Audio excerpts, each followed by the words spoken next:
Chers amis, bonjour. Bienvenue dans ce live vidéo. Vous connaissez le principe. Nous sommes en direct sur Facebook, sans filet. C'est l'une de mes façons favorites de communiquer avec vous, vous le savez. Aujourd'hui, chers amis, je voudrais pousser un coup de gueule. Et vous savez que ce n'est pas forcément dans mon ADN de pousser des coups de gueule. Je préfère être dans la proposition. D'ailleurs, les matinaux d'entre vous le savent peut-être. J'étais ce matin, d'ailleurs, à 7h10 sur les ondes de la radio Sud Radio, et je livrais mes propositions dans le domaine de la santé, qui est un sujet essentiel, qui est un sujet qui est au centre de cette campagne présidentielle. Et d'ailleurs, si vous voulez en savoir plus sur le sujet, je vous invite à vous rendre sur les vidéos ou les précédents lives que j'ai réalisés sur la question. Parce que le plus important de tout, ce sont les idées. Mais parfois, les circonstances nous poussent à pousser des coups de gueule. Et c'est absolument ce que j'ai envie de faire aujourd'hui, puisque on est sur quelque chose qui, de mon point de vue, est extrêmement grave. Dans la France, il existe aujourd'hui une petite île qui s'appelle Tromelin. Cette petite île est située au nord de l'île de la Réunion. Alors c'est une toute petite île de 1 km², avec donc autant dire quasiment rien, où il n'y a pas d'habitants, juste une piste d'atterrissage, des météorologues qui s'y rendent de temps à autre, aucun habitant. Cette île a toujours été française, de tout temps. Ce n'est pas une colonisation, puisqu'il n'y avait personne sur place, j'insiste, puisque souvent il y a en France, vous savez, cette culpabilité coloniale qui fait que on refuse d'assumer une certaine partie de notre passé. Alors là, ce n'est pas le cas. Il n'y a pas de colonie puisqu'il n'y avait personne. Et la France est le premier pays à avoir planté son drapeau sur l'île de Tromelin. Alors, 1 km². Bonjour, cher Henri. Content de vous retrouver. Bonjour, Stéphane, également. 1 km², mais 280 000 kilomètres carrés, de zone économique exclusive, c'est-à-dire de territoire maritime sur laquelle la France a sa mainmise. Et il se trouve, et c'est ça qui est extrêmement grave, les amis, et c'est sur quoi je veux vous alerter, que le 18 janvier prochain, nos parlementaires vont voter la cession de cette île à l'île Maurice. Une cession sans contrepartie. Alors, s'il ne s'agissait que de l'île et de son kilomètre² et de sa piste d'atterrissage, cela ne serait pas grave. Mais on est en train de parler d'un renoncement de 280 000 km² de zone économique exclusive.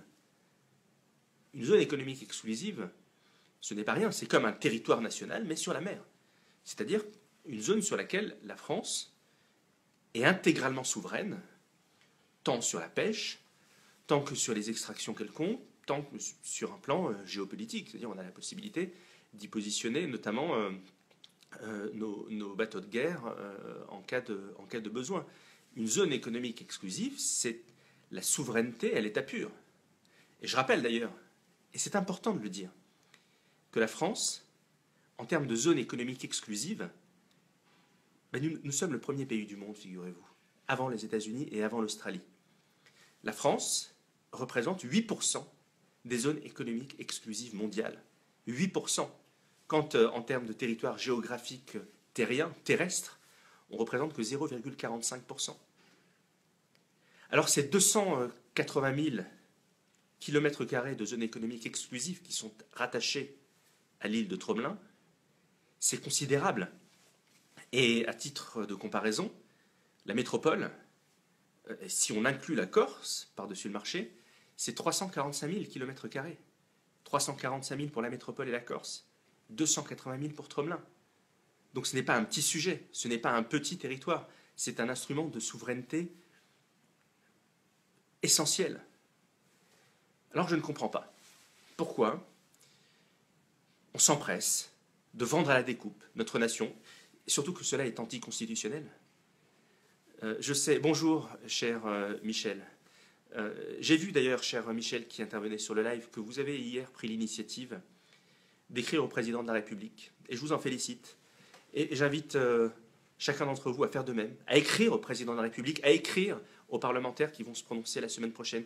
Parce que cette décision va à l'encontre d'un principe fondamental, qui est le principe selon lequel la République française est une et indivisible. Mais vous vous rendez compte?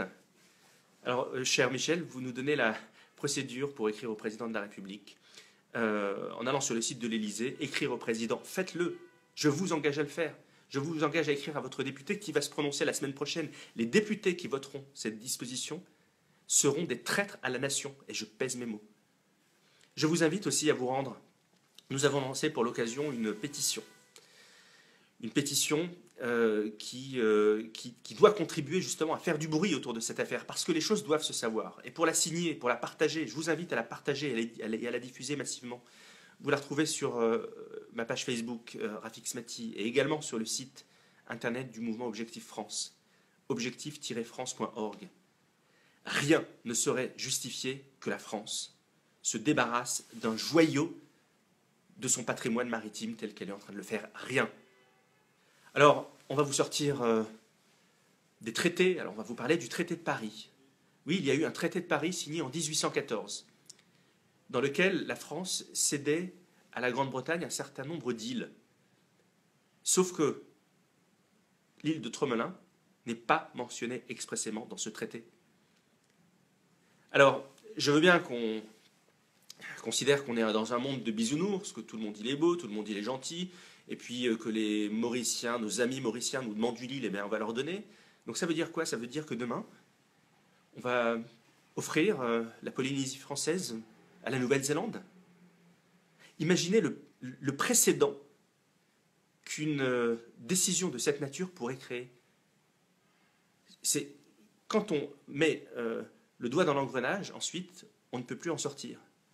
Céder une île à un voisin de façon purement amicale, altruiste, gentille, c'est une vision extrêmement bisounours. Aujourd'hui, dans le monde dans lequel nous évoluons, et nous voyons à quel point la géopolitique mondiale aujourd'hui est extrêmement tendue. Et que, on le veuille ou non, nous rentrons dans un monde où la notion de puissance géostratégique a un sens. Eh bien nous, en France, avec la mer et avec l'économie de la mer, nous sommes une véritable puissance stratégique. Je rappelle le chiffre que je vous ai donné tout à l'heure. 8% des zones économiques marines sont des zones qui appartiennent à la France. 8%. Et la France est le premier pays du monde en la matière. La mer et tous les débouchés économiques qu'il peut y avoir derrière est un instrument de puissance. C'est un instrument de rayonnement, c'est un instrument de grandeur. Et dans cette période extrêmement tourmentée, où encore une fois, les logiques de puissance vont prendre de plus en plus d'importance, eh bien je ne comprends pas qu'on puisse comme ça vendre notre nation à la découpe. Et nous devons, parce que c'est inédit ce qui est en train de se passer, c'est vraiment inédit. Et encore une fois, sur un sujet tel que celui-ci, il ne s'agit pas de faire porter la responsabilité au gouvernement actuel, puisque la négociation de ce traité qui doit être ratifié dans les jours qui viennent par les députés a été entamée sous la présidence de Nicolas Sarkozy. Donc gauche et droite parlementaires sont responsables de la situation. Nous ne pouvons pas les laisser faire. Nous devons faire le maximum de bruit autour de cette affaire. Aujourd'hui, nous avons les moyens, notamment grâce aux réseaux sociaux, de faire du bruit et de le faire savoir. Parce qu'une information telle que celle-ci, il y a 10 ans, elle serait passée complètement inaperçue. Et même aujourd'hui d'ailleurs, je vois les arguments fallacieux qui nous sont renvoyés. Lorsque j'ai lancé l'alerte hier, alors évidemment, la plupart d'entre vous se sont indignés, ont partagé l'information. Vous avez été des centaines et des centaines, voire des milliers à la partager, cette information. Vous êtes déjà des centaines, peut-être même, a-t-on dépassé les milliers, à avoir signé la pétition. Sauf que vous avez des personnes d'extrême mauvaise foi qui disent « Oui, mais il faut renoncer au passé colonial de la France. » Non, Tromelin n'est pas une colonie. J'insiste, il n'y a pas d'habitants sur Tromelin que la France est venue déloger. La France est la première nation à avoir planté son drapeau sur Tromelin. J'insiste, je le répète, je sais. mais c'est extrêmement important et je vous donne des arguments aussi pour pouvoir partager cette affaire autour de vous. Donc, c'en est trop de cette culpabilisation honteuse qui consiste à avoir honte de notre rayonnement, de notre grandeur et de nos territoires. Alors, encore une fois, c'est à vous d'agir, à nous d'agir, sans quoi nos députés voteront cette disposition. D'ailleurs, donnons-leur le bénéfice du doute. Je prends le pari que la plupart de nos parlementaires ne sont pas très au fait de cette disposition. Et c'est le genre de loi qui peut être votée avec 15 parlementaires dans l'hémicycle, comme on a pu le voir dans certains cas. Et donc nous devons les mettre devant les responsabilités, nous devons les informer. Alors que faire, encore une fois je vous ai déjà livré quelques pistes. Partagez cette vidéo, par exemple, et mes prises de position sur la question, parce que nous devons informer l'opinion publique, éveiller l'opinion publique.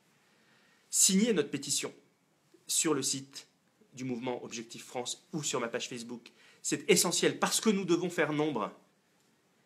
Et ensuite, écrire au président de la République, élysée.fr. Cliquez sur le lien, écrire au président de la République. Envoyez un email à votre député, assemblée-nationale.fr, écrire à votre député, et vous lui dites, vous le mettez devant ses responsabilités, parce que la plupart des députés ne sont pas au courant de cette affaire. Ce sont les seules façons que nous avons, nous les citoyens, la société civile, le peuple français, d'essayer d'éviter le pire. Et si nous sommes suffisamment nombreux à le faire, faites-moi confiance, cette loi ne sera pas votée. Je rappelle que nos députés, vos députés, seront candidats à leur propre succession dans à peine 6 mois.